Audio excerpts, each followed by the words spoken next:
You are streaming and recording. Wonderful. Thank you so much. Good afternoon, everyone, and welcome to this open meeting of the Science and Engineering Policy Committee of the National Science Board. So I'm Maureen Kundick. I'm the chair of the Committee on National S&E Policy, and Suresh Babu is our committee vice chair. Let's start by taking roll so we know who all is here. Suresh Babu. Here. Deborah Ball. Aaron Dominguez. Here. Suresh Garamella. Dorota Brzezinska. Mel Huff. Matt Mulkin. Julia Phillips. Mari Ann Matos Rodriguez. Here I am. Wonderful. And Beverly Watford. Present. Wonderful. Do we have any other members on the phone today? Dan Reed joining. Wonderful. If anyone, well, I can tell people who aren't here that if they show up later, perhaps we can have people log in on chat so we know we have a record of them attending. So today we will have our final detailed narrative outline discussion and vote for Indicators 2024. The report Knowledge and Technology Intensive Industries, or KTI. I thank all of my fellow SEP board members for your engagement, and I also especially thank NCSES for your partnership and this excellent work in this phase of our cycle. So after this telecon, we will continue to review draft reports starting probably in the fall and approve final reports for publication as they become available. This process will largely proceed over email, so please stay tuned. We will keep you posted on when we will meet. To keep you aware of upcoming review periods, NCSES has developed and consistently updates reviewer calendars that are personalized for each board member. So you can find your calendar in the 2024 Diligent book. So Indicators is prepared under the guidance of the board by the National Center for Science and Engineering Statistics, which is an independent federal statistical agency located within the NSF. We're glad, as always, to be working so collaboratively with our invaluable NCSES colleagues. Staff have sent out an outline in the form of a draft narrative outline that summarizes the topics, data sources, and substantive changes in this report from the 2022 edition, if there are any, that the authors have planned. So as a reminder about this meeting, our consideration of the outline today is probably our biggest opportunity for members of the board to shape the content of the report. Board input and suggestions that are provided at this point in the process will have the greatest impact and will be the most helpful to our colleagues as they produce the final report. So we will vote today on the outline at the end of this call. NCSES has also shared a list of report reviewers, and if you have any suggestions for the reviewer list, such as people who might provide an additional perspective or particular topic areas of expertise, please don't hesitate to email that information to me, to Suresh, and copy to Amanda. So we always share suggestions with NCSES, and as they will finalize their reviewer list in their broader process to ensure a balanced coverage of each report's topic areas. They always take our suggestions very seriously, so please let your expertise inform their expertise. So following this presentation by the report authors, the lead reviewer, who is Suresh Babu, will start the discussion, and then we'll open it up to the rest of the reviewers on the call and allow for general committee discussion with the authors. And at the end, if we have a quorum of the committee, we can have a vote on either approval of the narrative outline or approval subject to any input we may give the authors today. So does anyone have any questions or comments before we get started? Hearing none, I'm going to turn the floor over to the report authors, Francisco Morris and Derek Hill. As I mentioned earlier, the lead reviewer for this report is Suresh Babu, and additional reviewers are Marvi Ann Mateos Rodriguez and Merlin Theodore. Francisco, the floor is yours.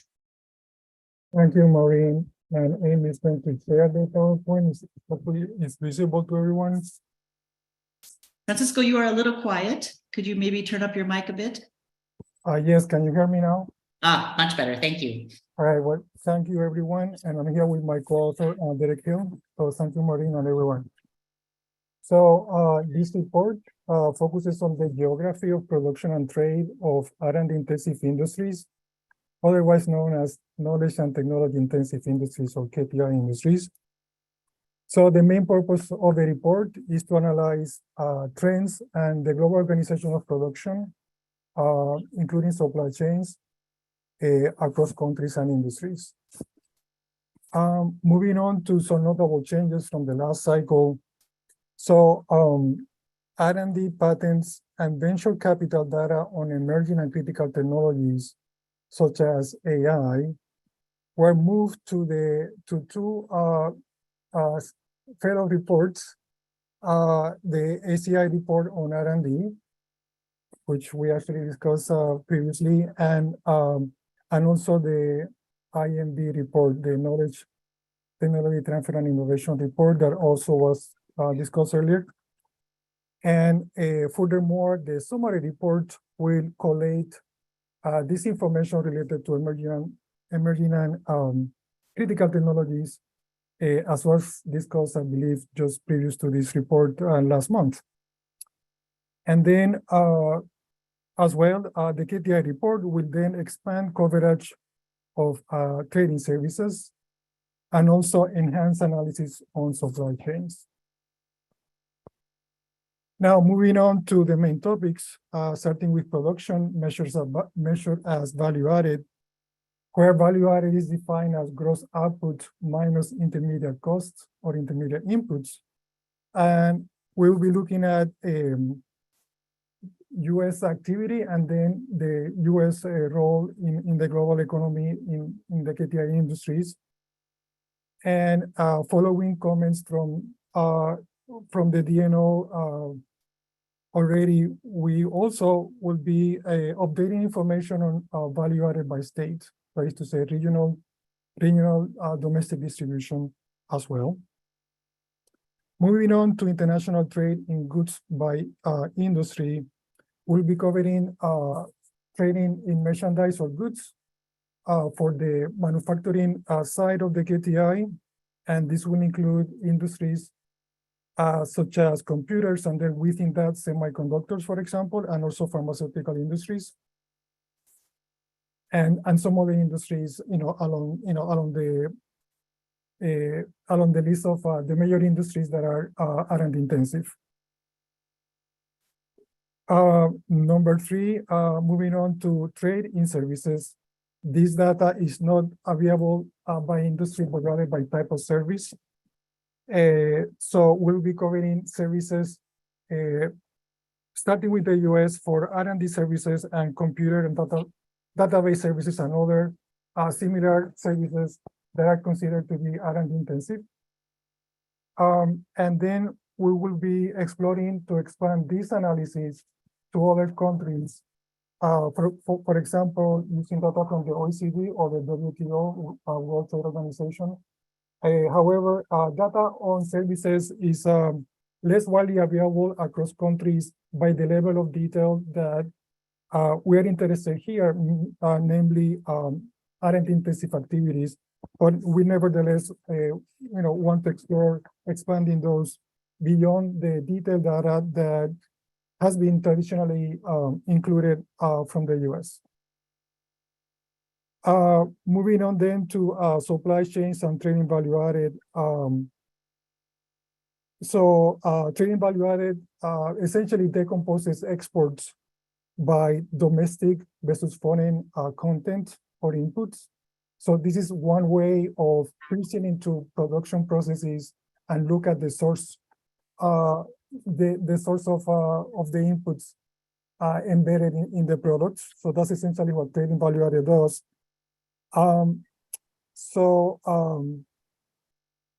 We will have data from the OECD. This data is still pending. The update was supposed to be done by at the end of last year, but hopefully it will be available either for the first draft or for the revision later in the fall. And then separately, we also will be using data from a separate project that we have with the BEA this shows in the sidebar, U.S. trading value added, where we will be able to look at more granular detail at the industry level on trading value added from the perspective of the U.S. and then major trading partners. So with this, we're ready for your questions. Thank you. Wonderful. Thank you so much. I'm going to turn the discussion over to Suresh, who will provide us with his input and then also open the floor for discussion and questions after Marvi and Merlin have had a chance to weigh in. Thanks, Maureen. So, Thanks, Francisco. Really appreciate it. I really like this is a report I always look forward to reading every time it comes out. So I have a few clarifications as I went through the overview given to us also. One of the things about high R&D intensive and medium high R&D intensive classification, if you can provide some background how these industries were selected to be in these categories. So one of the things I was looking for is that how can we highlight on some of the existing energy, automotive, aerospace, clean energy, raw materials, and manufacturing? Is it all cross-cutting across this already, or can it be separated out? And that's the first question. I think some of my colleagues have also asked the same question about how did we pick this two columns. And I'll go through all the questions and then we can go to the discussions if it is okay. And I really like the way you added the sidebar on supply chains. This is a current challenge for our country, especially in energy and also clean energy manufacturing too. Thanks for doing that. And then also in the topic 1, production value added output, similar to many other requests we have asked, is there any way we can see the distribution of these KTIs identified across our country also? Where are they situated? Which part of the country also, like a geographic distribution of that on the topic 1. And then finally, I don't have any other questions. I already talked also. The last one was related to emerging technologies. Is it possible to expand to add to AI and artificial ML and also the Industry 5.0 activities too, so that we can show where we are with reference to global trend? Those are my comments, and I'll stop right now and open for discussion with my colleagues also. So, Francisco, do you have any response or answers for Suresh before we take questions? He had a long list. Yes, sure. So, all right. So in terms of the industry selection, so we are using a classification from the OECD that categorizes industries by the different levels of R&D intensity. We typically cite that source for our readers because that will help the report being more comparable across countries when because member countries, when they do this type of reports, they follow similar classification. So this is really following a consensus across countries set by the OECD, and this classification may change from time to time. So we participate with the OECD, and whenever that happens, we expect to participate. But that's the source of the classification of industries. And yes, they include automotive and the like, computers and the like. So that's for number 1. On the sidebar, thank you for your feedback. And I think we also met earlier late last year, so that was great input as well from you as well. So thank you for that. On production value added output, yes, we planned. So based on your input on the review, we do plan to update that information in the next cycle. So that will be there. As far as the distribution of value added by industry, I just requested BEA to have some special tabulations so that we are able to do that. So I'm sure I would say we should get those special tabulations, but yes, we plan to address that And then on emerging technologies, we are going to have that across the reports, including artificial intelligence, biotech, quantum, and etc., depending on the availability of data. So it just happens that this will be distributed across reports. So it's not going to be included. It's just that it has been moved around to the reports that cover these particular data sets, but covering these technologies like AI and biotech. For example, in the R&D report that I also work on, we will have R&D by artificial intelligence and biotech, and likewise in the other reports on patents and such. And then the summary report will put all of this together. So it's not that it's not going to be an indicator, is more that it has been distributed to some of the reports that focus on the data. I believe I cover most of what those items, but if there is anything else, of course, let us know. Thank you. Appreciate it. I believe Carol has her hand out. Yeah, thank you. So I just wanted to supplement what Francisco was saying. So this issue of critical and emerging technologies, there are a lot of ways you can think about it, but the most straightforward way is to take the list that we get from the executive office, and they give us, I don't know, 15 or 20 topics from advanced computing to space technologies and systems. But within that, of course, is artificial intelligence and biotechnology, semiconductors and microelectronics. And I name those because those are ones that we have been able to link directly to in what we're going to provide for you in the next report. But then there's some other ones like hypersonics. Like I don't think we have a detailed focus on that, or directed energies. But I guess my point is that we are trying hard to focus on this list of critical and emerging technologies, providing that across the different reports. You're going to see a lot on artificial intelligence, a bit more on biotechnologies. And I think that somehow having a feedback between the board and us is one of the ways that we're going to be able to provide better information in the future. Thanks. Thank you, Carol. I believe Marvi has comments too in the chat box, and she's also one of the reviewer. Right. So Marvi, why don't we turn to you for your feedback, and then we'll yeah. Yeah, I actually I added some comments because they were related to what Suresh was mentioning before, in terms of the industries that were included and the information that was included.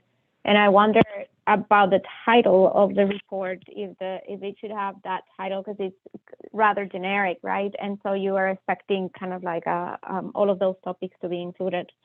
I'm not sure if the title is there because of continuity purposes. Maybe that's the case, right? That you want it like year after year or every 2 years with the same title.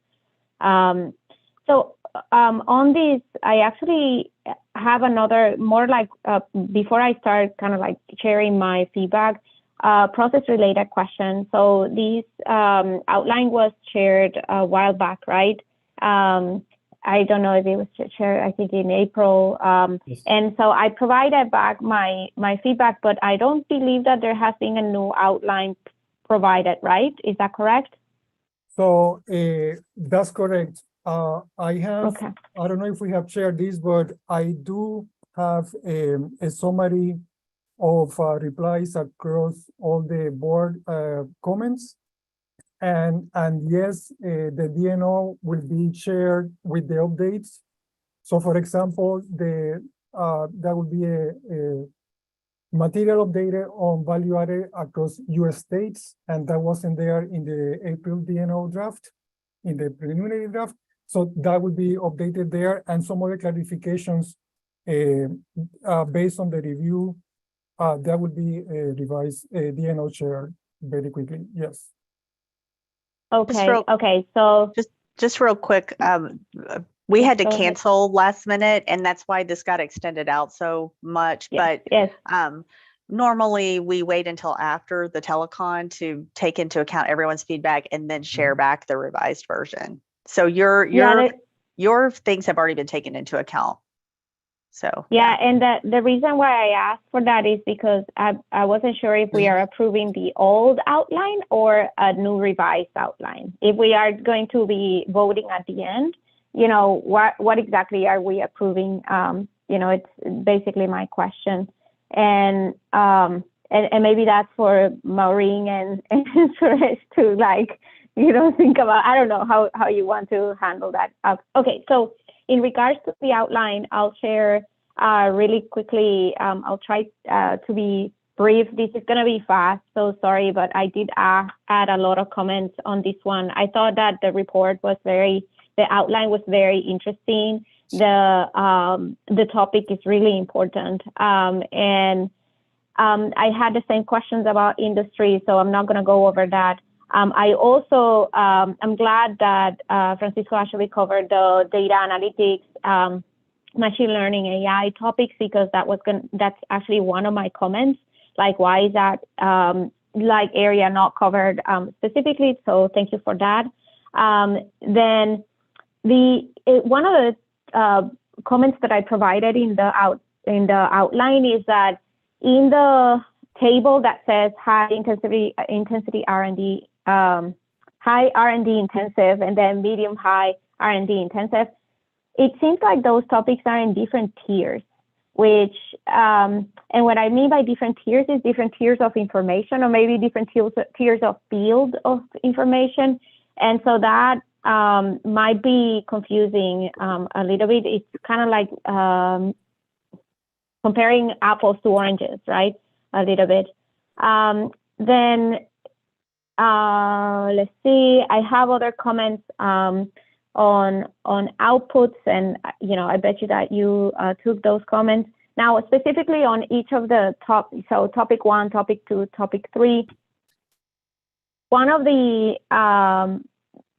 things that I struggle with is definitions, right? So for example, and I believe that you probably provide this in the report, but just in case.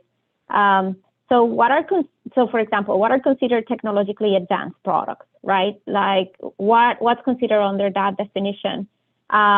What's basically the threshold for what makes something advanced, right? And that advanced, I'm assuming it's kind of like a moving post, right? So what are those? Marvi, I'm gonna have to interrupt just because we are running short on time, and we still need to review Merlin's comments and also get input from the rest of the committee.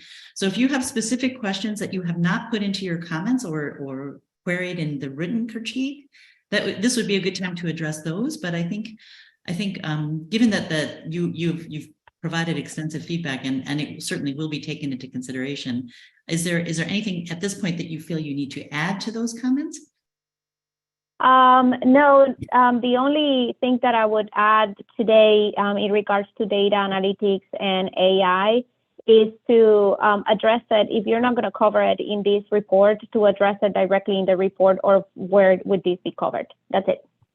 Wonderful. Well, thank you so much, Marvi. And also thank you for having put so much time in and thoughtful comments into your review.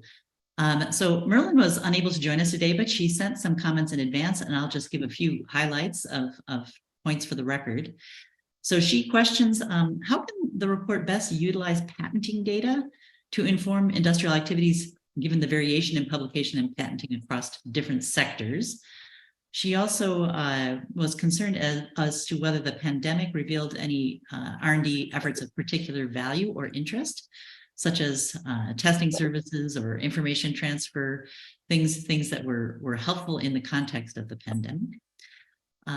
Her third point was she recommends that consideration of emerging technologies be included to extend to the extent that data allows. So emerging technologies is always a challenging one because we don't have as much information about them, but that would be something that if we do have reliable data would be good to include. And she likes an emphasis on clearly defining terms and context such that readers can appropriately interpret the data and analysis across indicators or industries. And I'm sure that she's elaborated on that one a little bit in her written comments. So mostly to the first two, patenting data and the pandemic question, is that anything anyone can speak to, or? Yeah, so the patenting data, the core of patenting data is actually in Carol's report, right? So It's an invention, knowledge transfer, and innovation is the name of the thematic report. So sorry, don't mean to interrupt. I just want to make sure. Yes. Thank you. So what we plan to do is to cross-reference reports, basically, so that people are able to follow different industries or different technologies across the different reports on the different data sets. Yes. So, yeah, so cross-referencing, and then of course the summary report also we have an opportunity to then bring some of those informations as well together, but within the reports themselves, we plan to cross-reference similar themes across different data sets that may be included in different reports. On pandemic's effects, so in the analysis, I will have some time series, and I will be referencing information and papers and the like on the likely effects for these industries. So that will be to the extent that we have time series, pandemic will be visible in some of the figures. In terms of the definition of the products covered in trade, so essentially the definition that we use is the activity or the products of the KTI industries. So there are many ways to define different technologies, but the extent of the report is focused on trade in products by R&D intensive industries. So for example, computer or semiconductors, anything that they do on trade, it's a fair game. So it's part of the definition. So the definition will be products by R&D intensive industries. Okay. We have only a very short period of time left, and I really do want to open the floor to anybody who has things that they feel they would like to highlight or particular questions for the authors. Suresh Garamella. Yeah, very quickly, given that all the discussion and that a good number of things have moved to other reports, I was wondering if you've thought about or might think about a sidebar on something that's important to the administration, like climate change related industry. So if there's a nice story to tell, I think maybe highlighting that with a sidebar might be helpful. Thank you. Thank you. Yeah, that's an excellent suggestion. Any other thoughts or comments? All right. Would anyone from NCSCS like to add anything to our discussion, or? This is Carol. I could just say with respect to Suresh's comment, we have for the first time some information about patenting USPTO patents that are related to climate change mitigation in about 10 different categories. And so that's new stuff. And I hope you will find that along the lines of what you're asking for. Yeah, I think calling it out as a specific topic relevant to the administration's priorities probably wouldn't be a good idea, but including it is certainly a good idea. So let me ask Amanda. I think then we are ready to vote on this DNO. Amanda, do we have a quorum? You do have a quorum. Wonderful. I want to remind everyone that only SEP committee members may vote, and that voting to approve doesn't mean approving it as it currently stands. It means proving it with confidence that NCSCS will be responsive, as they always are, to our input, and will submit a revision plan to us. So, so please make sure your microphones are not muted. Maureen, I have a quick question. So what happens if the revised plan does not include effectively or does not address effectively what we're asking for?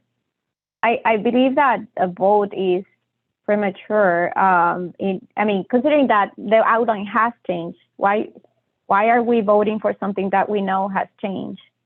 But we're not seeing the final product right now. Right. Amanda, we do have an option of revoking a vote after seeing the revision plan. Is that possible? I'm just going to jump in here real fast, and Amanda, please feel free.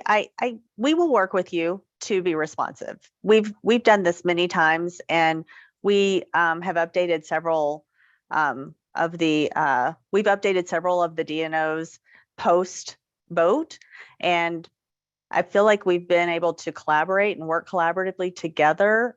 So, you know, this will be uploaded to the Diligent book, and you can go and then you can share with Maureen any concerns that you have or any things that we missed, and we can continue to work on this. So that is, I do think that process has been working. So if it hasn't, you know, anybody can correct me. Amanda, did you have anything to add? I was going to say something quite similar, if not exactly the same. And I think if there are issues as that process goes along, we have multiple mechanisms where we can bring things back to the committee for discussion if necessary.